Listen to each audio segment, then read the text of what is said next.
Hello, everyone. My name is Mo. I am one of the members of Idle Courses Academy. And my background is that I've been working in the field of learning for the past 15 years. Started off as a trainer, then went into the L&D consultancy field and ended up in games and instructional design. One of the tools that I've been using a lot, and I do have a lot of passion about, is Prezi. I've been using Prezi since 2012, so it's about 10 years now that I've been using this tool. And to be completely honest, when I started using Prezi, I didn't use it for presentations, which is part of the name, Prezi, for presentations. I actually wanted to go for it to do animated portfolios and logo creations. Like I wanted to create a logo, and we went for Prezi at first, and I got to know it through a vendor that that we were working with when I had my first company back in 2012. But later on, I got hooked up on the tool, and I started to play with it, and it's been 10 years subscribed on it and working with it. It's a visual communication tool. You could use it for presentations, and it has been well known for presentation users. Because even on Prezi, we don't call it slides, we actually call it pages. So you can use a lot of pages for different purposes. There are two types of Prezi when it comes to utility. There's the cloud-based, which is going in, you sign up for the service and you can use it on the web, or you can download it and use it as software that you can have, an app. But Prezi, once it started at the beginning, it only had Prezi Classic, which is the very well-known zoom in, zoom out that can cause you a lot of nausea, and people that don't really know what to do with zoom in, zoom out can do it a lot, and it can annoy people. Sometimes they will be very frustrated with the misuse of the animation, and sometimes it can be a problem to audience with accessibility issues. So we have to be pretty inclusive about it. But over time, Prezi has evolved massively. And you don't only have the usual Prezi Classic, you have something called Prezi Next. We also have Prezi Design, and we have Prezi Video. In this video, I will go through the 4 products in a brief, and we'll let you know how you can access them and what to do with them when it comes to instructional design. So first off, if you want to use Prezi, you can use the basic plan where you can access Prezi Design, and you can record videos online on Prezi web. And this opens up with 2 main services. Prezi Design, it's like Canva. You could do infographics, charts, dashboards, magazine covers, handouts if you want, social media posts, and they have already animated templates for you to utilize. And when I'm saying animated, because you can send your clients a link, or you can send your learners a link with the animated infographic so they can enjoy it, and it can also be clickable. So you have the option to download it as a PDF or G, and also you can send it in the form of a link. Not only that you can use this in Prezi Design, but also you can create portfolios. You can create proposals. So you can create resumes. So it's up to you how to use Prezi Design. And in a moment, we will be showing all of those. Now, we have something else called Prezi Video. Prezi Video is a very nifty tool in how to record videos with built-in animation that you can deliver like small snips of, for instance, micro-learning, or you can deliver a presentation or make up a small video where you're explaining a tutorial of some sort. The beauty of Prezi Video is that you can record it in the form of a presentation that you want to preview. You can add GIFs in the video that can show up beside you, and that would be awesome for many reasons, because usually as instructional designers, we will go for Camtasia to record and then add the animation, and maybe we're doing this on Loom, maybe we're doing this on any software. Some people are more advanced, they would use DaVinci Resolve or Adobe Premiere, but here you're mixing both by having something that looks like a presentation. You can create the video in the form of a presentation. When you're recording it, it would show off as if you're having built-in animation that comes up in the air as you're presenting. So with the basic plan, without paying anything, you can get to have those two products out of Prezi. But if you will be paying for the full plan, which costs around $180 for an entire year, you'll be getting the 4 products, which is Prezi Next, Prezi Classic, Prezi Design, and Prezi Video. So that leaves us with Prezi Next and Prezi Classic. So Prezi Classic, obviously from the name of it, you already know about it, the usual zoom in, zoom out. But when we're talking about Prezi Next, it's like an enhanced PowerPoint. In the sense, it took all of the good stuff from zooming in and zooming out, the kind of animation that we got used to in Prezi Classic, but put it up in an interface that looks like PowerPoint. And you can use it in a very friendly user fashion. And it's pretty interesting because you can build your Prezi Next and use it for videos. You can build your Prezi Next and use it for presentation. You can use it to present remotely. You can use it as an online learning lesson that you can send to your learners. So you have many usages to it. So all of those 4 products you can access from the web, but mainly they have desktop apps that we can preview now and talk about. Okay, so welcome to the Prezi dashboard, and let's go through all the products and see what it is. First off, we have Prezi Design. Prezi Design, as I said, it's web-based, and you can create many things using that tool. Let me show you a couple of the templates of Prezi Design that we can utilize. But before that, you can upload slides, you can upload PDFs or Word documents, and it can be transformed into a template that Prezi can use. So just in case that you're wondering, you already have something that you want to capitalize on, you could do that. But nevertheless, here are the templates. So we have templates for infographics. We can click on any of them to preview, like this one, for instance. Okay, and we have this infographic, and as you can see, it's animated, and it's pretty interesting because the animation it's easy, it grabs the attention. You can time the animation, so when people are scrolling up, scrolling down, it would show. And I believe this is very interesting to use, especially when you're trying to project data or chart. In this infographic, it becomes ever more interesting to the learners or even to your clients. Now, these are designs for video. So when I told you there are built-in templates for video, this is what I meant. Like, let's take this one.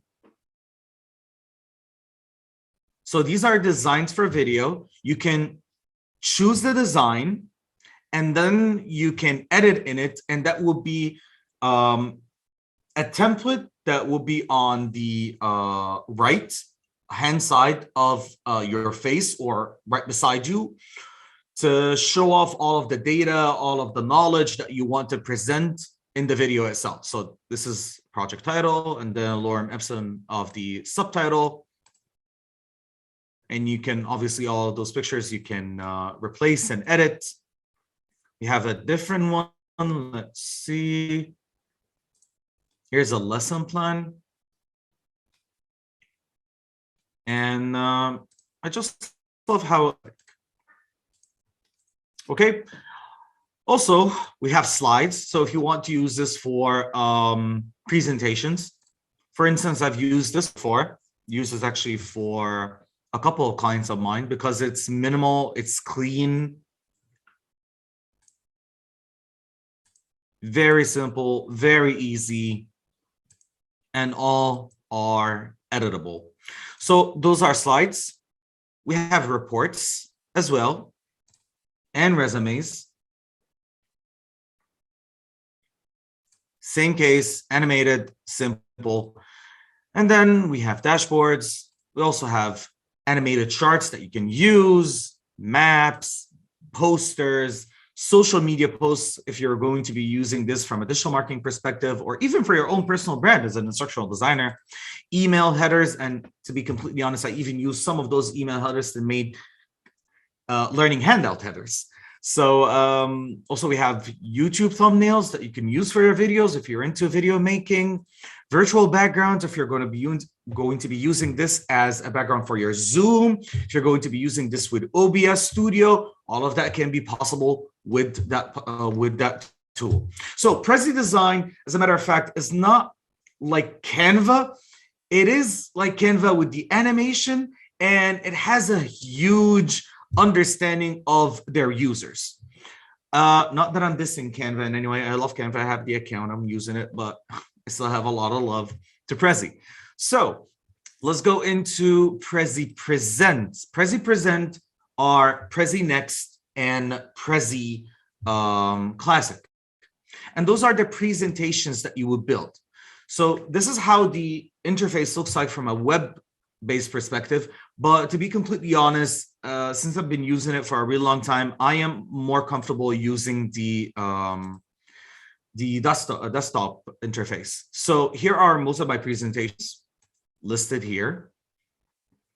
And in order for me to work, I click here on Create from Template, which would open up this window, and I can choose from many templates there. What I like about those templates is that it has a little marking, a legend, a notification on the side that tells you if you're skilled, use this. If you're a novice, use this. If you're a master, use this. So it gives you skill levels of how proficient you are to use each and every template. So for instance, this is the Mind template.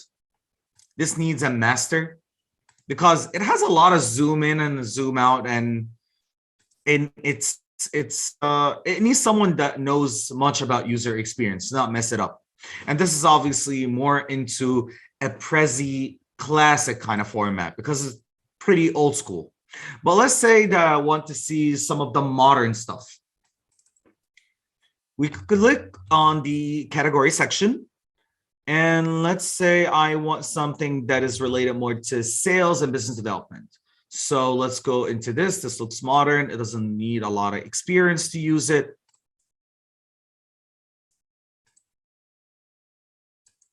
Very minimal. And that's what I love about Prezi. But okay. So most of the presentation look like that. I don't want to go through most of the presentations, but I want to show you how easy it is to use it. And why did I not show Prezi Design? Because the same way you use this is almost the same way you use Prezi Design as well. So let's go for this one. This talks about your ID persona as an instructional designer. And this has been a template that I've edited. And you can see the different sectors or segments of the presentation itself. So the circle here, we call it in Prezi a stack. So a stack is a collection of different pages on top of one another that once you click on it, it zooms in to give you one layer after the other of data that you have stacked up in one simple shape, sometimes in a simple picture of some sort. So the way you click and get a stack or a planet is you go up to topic, go to the drop down menu, and you click either a planet topic, and this is how it would look like, or a stack topic. And let's see the differences between them. So this is the topic. Let's zoom in and see how it looks like. Planet topic is just one simple shape, no data whatsoever, other than if you're done with it, you go back to the previous one. Here in a stack, you can go one slide after the other to get more data one slide after the other, like how I showed you in the first one. Okay. Now, how do we play with that? How do we build presentations on Prezi, or how do we build anything on Prezi? On top, you can find the insert button, and in the insert button, you can choose story block, text, image, GIF, stickers, icons, and the most important one, which is animation. You can add a watermark, which is the logo of your client or the institution that you're working with. You can even add comments just in case that your learners will be using this presentation at one point. You can add audio, video. You can upload a PDF that people can access. They can click on it, even download it. And definitely if you're feeling like fancy and you can draw, you can start to build up shapes to make up something out of nothing. Like you can customize your own aesthetics. And one of the things that I really like are story blocks. So story blocks is pre-made data that you can plant in your presentation on your design. So I have, for instance, the timeline one. Instead of you building a timeline with arrows and shapes, you can have different functionalities of timelines, and it even shows you how it zooms in and zoom out. So this one starts up with a circle, and then it goes in to be a timeline with different squares on it to show how it looks like. This one can be a timeline in general, and then you can zoom in on each and every part of it. So it depends really on how you're storyboarding your presentation. It's like exactly how we do when we're building something on Storyline, for instance. Okay, so this is timeline. We can also check maps.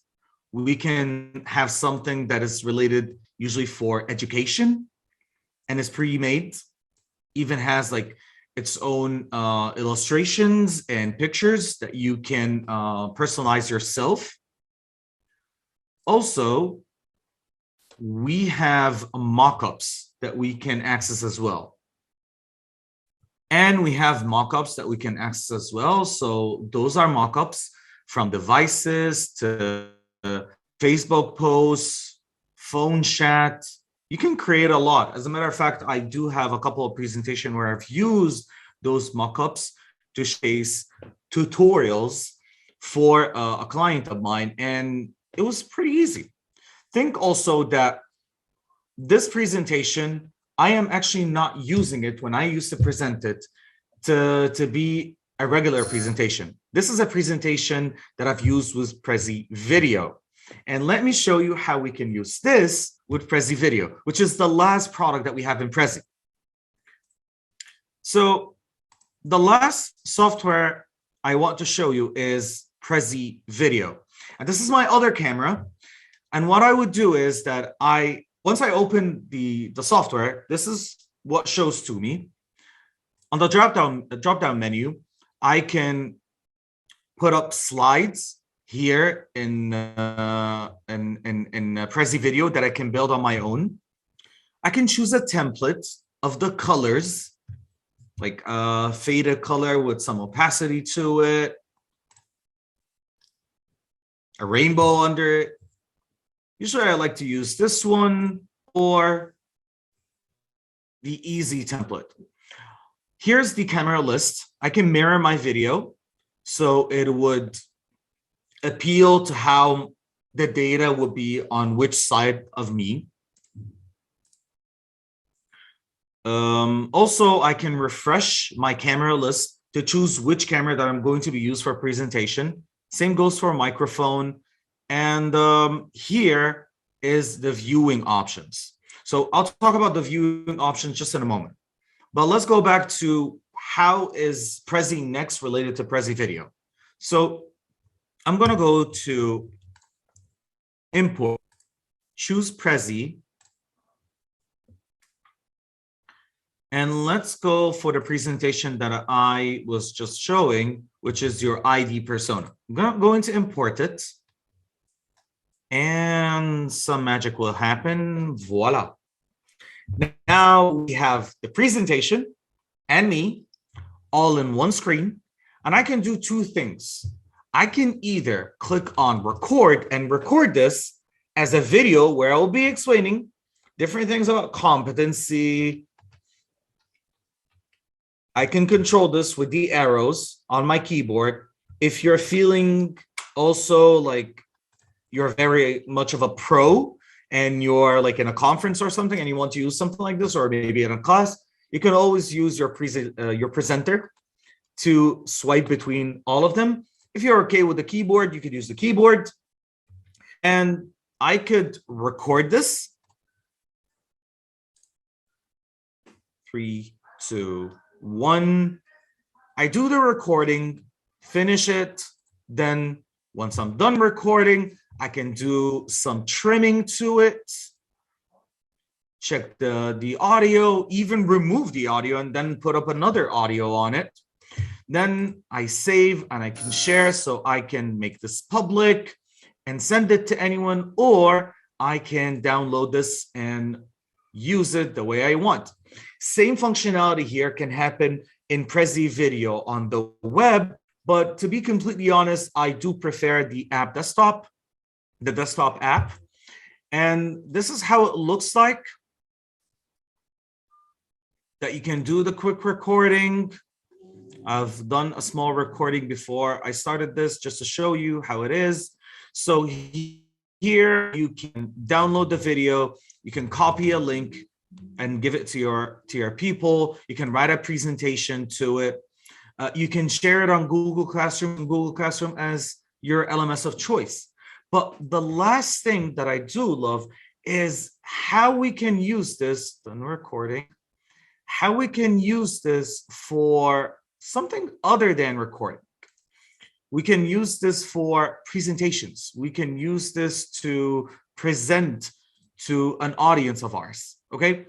So let me show you how we're going to do this.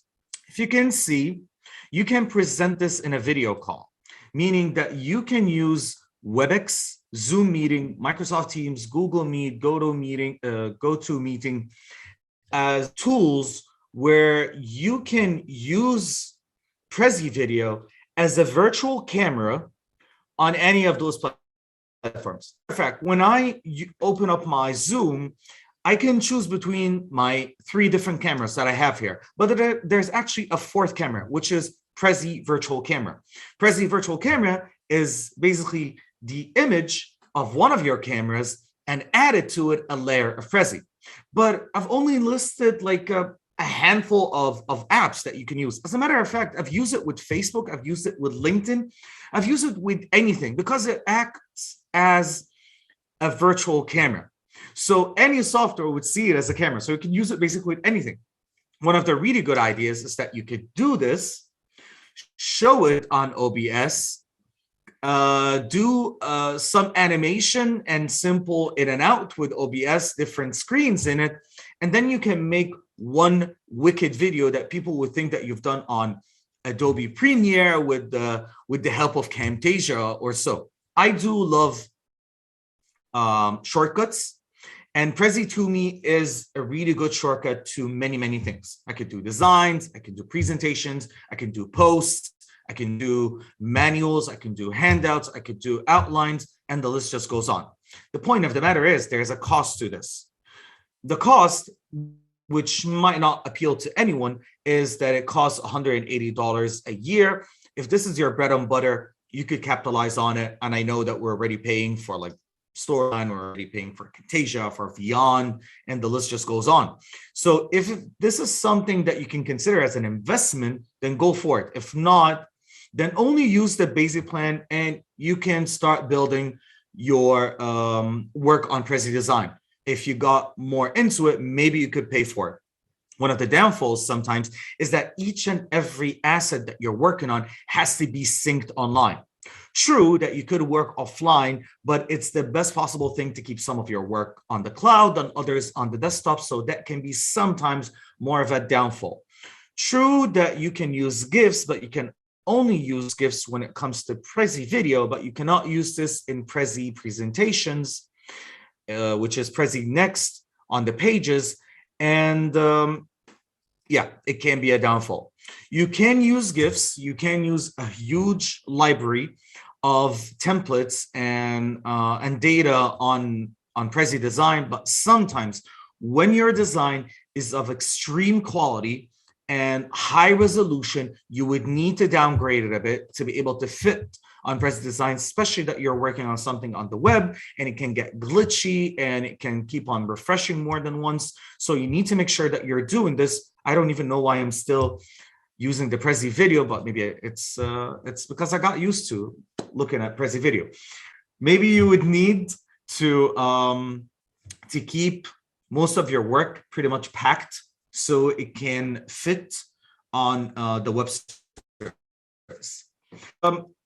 At the end of the day, all of the work that I've been talking about really depends on your learning design abilities. It depends on your strategy. It depends on your plan. You could do a lot with many tools and you could do a lot with one tool, but it wouldn't matter if you do not have a proper learning design strategy. So this is just a tool like any other. I've listed a lot of tools. I talked about a lot of things. Maybe this is a good shortcut, but if you don't have any substance or essence, what you will be doing is just slapping chocolate on broccoli. And at the end of the day, it's still broccoli. Not that I hate broccoli, but it's actually broccoli. Okay, thank you.